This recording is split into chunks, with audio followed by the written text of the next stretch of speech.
é claro que o Dr. Belarmino já está aqui comigo para esclarecer tudo isso, né, doutor? Seja bem-vindo. Boa tarde, Gisele. Boa tarde, pessoal de casa. Eu acho o tema muito pertinente porque cada vez mais a gente vê que aumenta o índice de mulheres que protelam ou de casais que por uma causa ou outra não conhecida têm dificuldade para terem um filho de uma maneira convencional. Então a gente vê que 15% dos casos, 15% dos casais têm dificuldade para ter uma gravidez de uma forma convencional. E isso é por conta desse adiamento, doutor? De se preocupar com carreira antes, até o estresse da nossa vida, da vida moderna.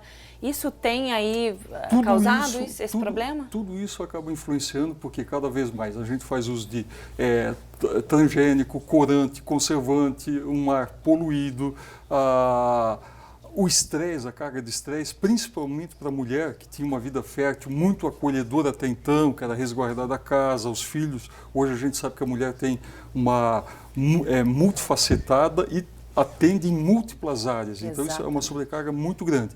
Então a gente tem visto que cada vez mais casais que não têm causa aparente, o que seria causa aparente? Espermograma para o homem, tanto qualitativo quanto quantitativo normal, o ovário, no caso da mulher, ela produz a quantidade de hormônios necessárias para uma gravidez, ela tem o número de óvulos, só que na prática, juntando com a relação convencional, não ocorre a gravidez. Aí nós temos que pensar em alguma coisa a mais que possa ter para poder facilitar. Então nós temos dois métodos que a gente chama, que é a fertilização in vitro, para ajudar casais que têm dificuldade pela maneira convencional de engravidar, e a fertilização in vitro.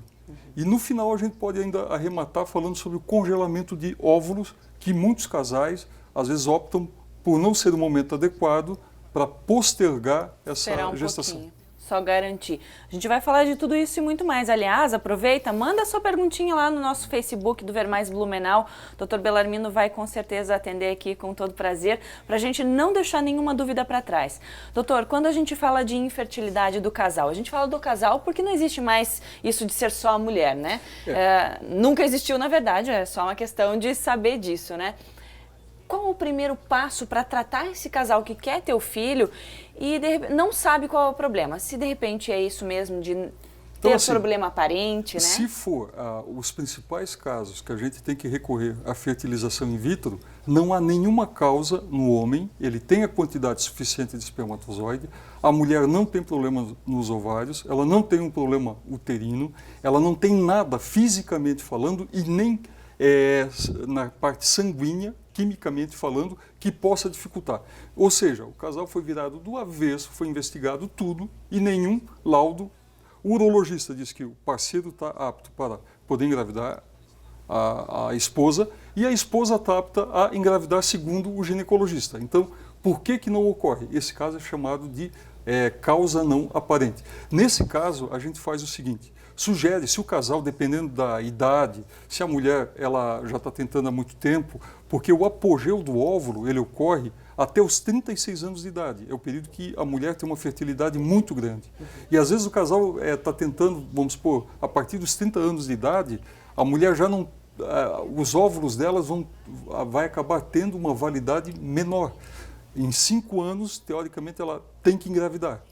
Então, o que a gente sugere quando há uma urgência para engravidar ou uma ansiedade muito grande do casal para poder facilitar essa gravidez? A gente começa primeiro com a fertilização in vivo, que seria da seguinte forma. Isso é bem importante a gente dizer, são duas formas diferentes. Né? O in vivo e o in vitro. O in vivo ele tem a vantagem, entre outras coisas, de ser bem mais acessível monetariamente e invade menos a mulher. Como que é feito o in vivo? Nós até temos uma arte, se der para mostrar. Opa, já vamos começar a ilustrar, isso é bom. O in vivo, a gente coleta o sêmen. Esse sêmen ele pode ser coletado já, está sendo coletado anteriormente, ele pode ser congelado, como o óvulo, o espermatozoide também pode ser congelado, e acaba-se introduzindo com uma sondinha no período fértil da mulher, dentro do útero. Então, o obstetra, o ginecologista, a gente monitora e diz assim, olha, na metade do ciclo, tais dias, sua esposa, a gente aconselha o casal, vocês devem comparecer, é retirado o óvulo e esse óvulo, a mulher vai estar ovulando e é colocado com uma sondinha, na imagem mostra bem isso. E a gente consegue a imagem, gente? Para ilustrar aqui. Bom, mas agora eu fiquei em dúvida. Vamos lá. Retira o óvulo então mesmo? Não retira. Só se pega olha ali. a mulher, ela acaba ovulando espontaneamente. A única coisa que a gente faz é poder colocar, inserir através dessa seringa que mostra aqui, tem uma cânula na ponta da seringa e dentro dessa seringa tem o espermatozoide. Certo. E na setinha, na extrema direita de casa, da tela, tem o óvulo chegando dentro do útero. E ali a sondinha vai fazer um encontro entre esse óvulo e esse espermatozoide. Ou seja, nós vamos fazer com que o espermatozoide ele vença a cavidade vaginal, se a vagina for muito ácida. Vai encurtar o caminho aqui para ele. Vai encurtar o caminho, vai facilitar. Ele não vai ter barreiras, não há barreiras. Certo. Ele vai passar pelo colo, pela vagina, pelo colo, e ele já vai estar lá dentro, onde ocorre a fusão dos gametas. Essa é in vivo. Não dando certo essa possibilidade... O senhor vai falar do in vitro? Vamos lá? Posso fazer perguntas antes? Deve. Várias. Por favor. Primeiro, o senhor falou aqui que a questão da acidez da vagina pode influenciar e aí isso causar problema que o espermatozoide não consiga alcançar o óvulo. Perfeito. Existe alguma coisa que aí a gente sempre escuta, né? Aquelas receitas caseiras da avó, de mitos, enfim. Fazer banhos de assento com alguma coisa que possa equilibrar esse pH pode ajudar? É uma tentativa válida até antes de fazer o in vivo? É válido. A partir do momento que o casal estiver tentando, toda forma de tentar viabilizar essa gravidez, e entre elas é regularizar o pH, porque quando nós colocamos ali que não há nenhum problema, doença com o homem ou com a mulher, a gente está falando quimicamente, mas na hora da junção desse esperma com esse óvulo, o pH, principalmente se a mulher tiver uma vagina muito ácida, poderá matar esses espermatozoides. Por isso que essa técnica que a gente mostrou há pouco já coloca, insere o espermatozoide dentro do útero para ele não ter que passar, ele não morrer antes de chegar ao local da inseminação. Então, esse é um dos fatores. Então, a alcalinização, fazer banho com bicarbonato de sódio, alguma coisa do tipo que deixa a vagina menos ácida, vai facilitar a gravidez, sim. Então não é mito, é um fato. Vai ajudar. Maravilha. Pode não obter o sucesso no final, mas ajuda bastante. Sim, é um processo válido que... Muito válido. Com certeza vale. Nessas horas, tudo que é tentado tem validade. É isso aí. Vamos para o próximo então, doutor. Então, uma vez que não deu para fazer dessa forma, o que a gente faz? A partir de que momento que a gente tenta fazer, esse aqui é o famoso bebê de proveta, que ele é totalmente feito fora do útero. Se a mulher, após 3 tentativas do in vivo, ela não conseguiu engravidar, a gente tenta até 3 vezes daquela forma anterior. Não deu, a gente parte para essa que é feito no laboratório e externo, fora do corpo feminino. E nessa sim tem que tirar o óvulo? Nessa tem que ver quando a mulher está ovulando, retira-se o óvulo, o espermatozoide previamente ele já está separado, congelado ou então recém-armazenado e é feito através de uma técnica com uma agulha, se aspira esse espermatozoide e se insere ele dentro do óvulo. Ou seja, a fecundação ela ocorre de uma maneira totalmente, tudo facilitado. Então aqui, a coleta, no item 1, né, mostra que se colhem os óvulos mais os espermatozoides. Lá no 2, na direita, tem a fecundação, que é feita artificialmente no laboratório. Esses óvulos, o óvulo mais o espermatozoide, eles vão gerar um embrião. Esse embrião vai ser o futuro bebê. Só que para a gente saber se pode colocar ou não, tem que aguardar 48 horas após essa fecundação artificial para transferir para dentro do útero. A fecundação, então, acontece fora, ela acontece dando fora, certo, vai para dentro da barriga da mãe de novo. É feito dentro desse recipiente. É isso mesmo. Do recipiente, existe aquele recipiente que ele simula a temperatura, a acidez, tudo de um útero. Então, o bebê, vários embriões poderão proliferar. E até o sexo já se pode saber nessa fase. Eventualmente, isso é uma coisa muito questionável. A gente pode conversar com o casal sobre a quantidade de embriões a serem implantadas e quais que vão ser utilizados. De maneira geral, a gente prefere colocar de maneira aleatória, sem escolha. Isso vai muito do profissional e do casal. Claro. Né? E aí, doutor, também nesse caso, até porque ele é um procedimento que é um pouco mais caro, não se faz só a tentativa de um óvulo, de uma fecundação?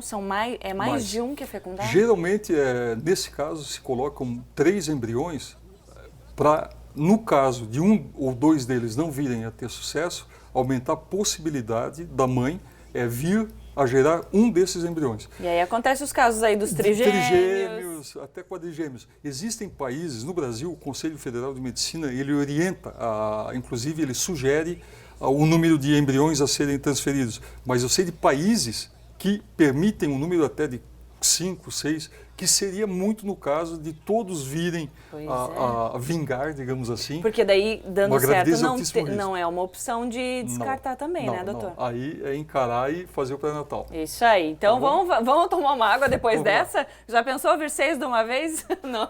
Naturalmente já vem, a chance de vir artificialmente é muito maior. Pois né? é. Bora tomar uma aguinha então? Bora lá. Tem mais depois do intervalo, hein? Não sai daí.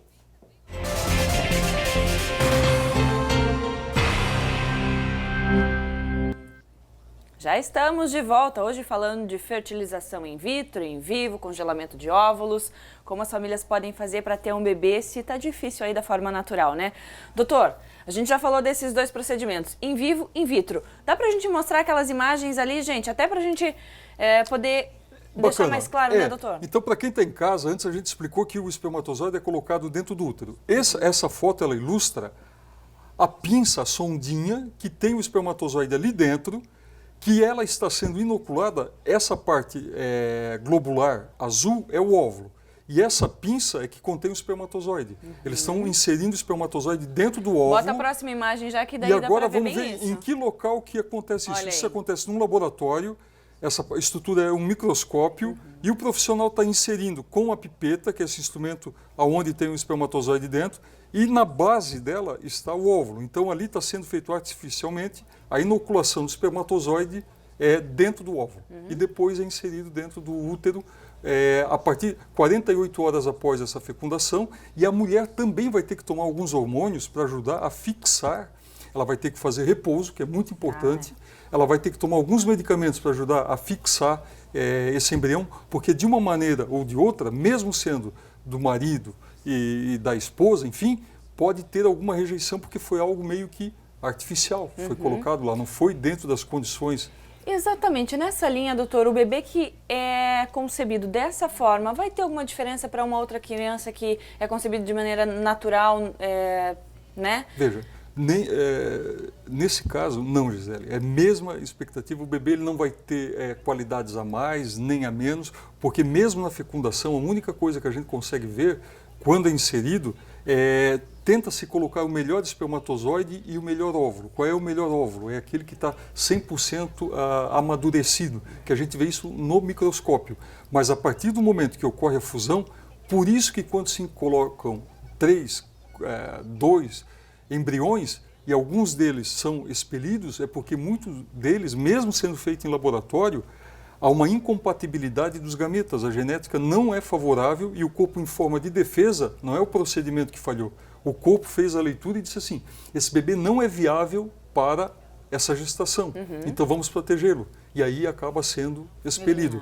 Então, nenhum casal, mesmo na inseminação in vitro, na artificial, no bebê de proveta, ele está livre de ter um bebê especial. Ele poderá ter sim. Porque aí toda aquela transformação, desenvolvimento do óvulo vai acontecer normal. Normal. A gente só tem o primeiro passo, que é a fecundação, e depois o desdobramento é uma expectativa para o casal e para a equipe que acompanha o casal. Tá certo. Vamos falar de congelamento de óvulos, Vamos doutor? lá. Que algo interessante. Esse assunto é algo que... Revolucionário. É revolucionário, que gera muita dúvida, eu acredito, mas também é uma solução para muita gente. Para muita gente. O que ocorre é o seguinte, muitas mulheres, às vezes fazendo tratamento de radioterapia, quimioterapia, o casal muitas vezes não consegue cronometrar o tempo, digamos, de formar uma família com o tempo que eles estão passando profissional, às vezes até doença. Mulheres, por exemplo, com 25, 28, 30 anos, que tem algum tumor, que tem que fazer um tratamento cirúrgico, uma radioterapia, uma quimioterapia,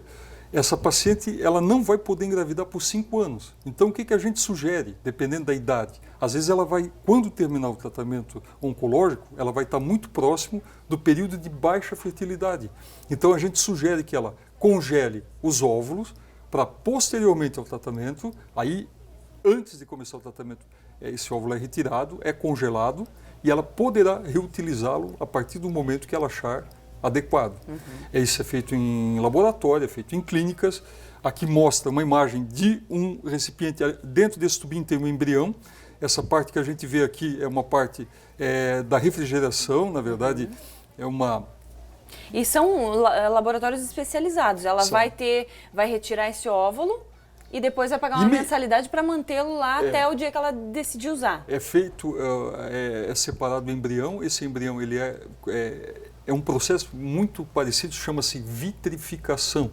O bebê e o embrião, no caso, ele é congelado imediatamente para não ter nenhuma gotícula de gelo. Seria mais ou menos como uma pasteurização. Ele vai de uma temperatura bem rápida, ele é congelado, é colocado dentro desse tubinho e é inserido a baixas temperaturas, podendo ter uma validade de 5, 10 anos. Esse é o tempo que ele pode permanecer lá para a mulher também decidir até engravidar. Aguardar o casal, na verdade. Às vezes o homem também está passando por algum problema, às vezes tem um tumor de testículo, então retira antes os espermatozoides e faz o tratamento radioquimioterápico e futuramente ele vai poder utilizar, a mulher vai poder utilizar os óvulos e ele o esperma que ele retirou também, que também tem banco de esperma, para poder ter uma gravidez futura saudável. Existem custos, são formas mais não tão acessíveis assim. Hoje, o processo de pegar o espermatozoide junto com o óvulo e fundir formando um embrião está em torno de 10 salários mínimos e depois, mensalmente, o valor de um salário mínimo atual como mensalidade para que essas clínicas, que nós médicos não temos, são clínicas especializadas por cientistas, uma série de... A gente faz os procedimentos em si, indica. E essas clínicas mantêm em boa qualidade, por anos, esses embriões até que o casal ache necessidade de fazer uso dos mesmos. E aí também tem a questão da mulher, ela tem que estar numa condição que ela possa também engravidar, né? Sim. Não, vou deixar lá até, sei lá, quero engravidar lá. Aí às vezes vai ter que... A idade também vai interferir, o corpo dela, né? O óvulo, ele vai manter o apogeu, a fertilidade, durante todo o período que ele estiver congelado. Mas a gente tem que pensar na idade biológica da mulher. Por exemplo, se a mulher decide engravidar aos 45 anos, ela não vai ter a mesma energia que ela tinha aos 30, mesmo fisicamente falando. Aqui é um banco de óvulos. Antes a gente mostrou só um, aqui são vários embriões num conjunto, é nesse ambiente que fica, nesse recipiente que ficam vários embriões. Então, a mulher tem que ver também o tempo hábil para poder, antes dos 50, para poder gerar uma gravidez saudável ou fazer uso, por que não, de uma barriga solidária, se for o caso. Aí esse embrião, se for necessário, vem do mesmo pai, o espermatozoide do pai, o óvulo da mãe e é descongelado, colocado... É só uma casinha de aluguel. Isso, né? Isso, mas o amor não muda. O amor não muda. E muitas vezes, a gente fala no consultório, quando há uma certa dificuldade, por que não, né? Filho nem sempre é o biológico. Tem várias formas de se exercitar paternidade, maternidade, mas fica a dica aí para quem nos acompanhou que existem métodos sim que dá para serem tentados e vale a pena. E não dando certo, a gente tenta outras possibilidades que são tão eficazes e com resultado tão gratificante quanto o biológico. Aí vai de cada um decidir qual é o melhor, né? Doutor, obrigada por hoje. Eu que agradeço. Com certeza a gente pode falar muito mais disso, mas a gente volta, né? E agora, meu querido João, o que é que nos prepara? É intervalo? Ah, intervalo. Então eu vou ficar aqui com o doutor. Doutor, hoje a gente não sai, tá bom? Sai. Mas a gente chama o intervalo daqui, pode ser? Pode ser, daqui a 15 dias, o quadro Saúde da Mulher. Maravilha. Aqui, tirando todas as dúvidas que está em casa nos assistindo. Perfeito. Intervalo, a gente volta já.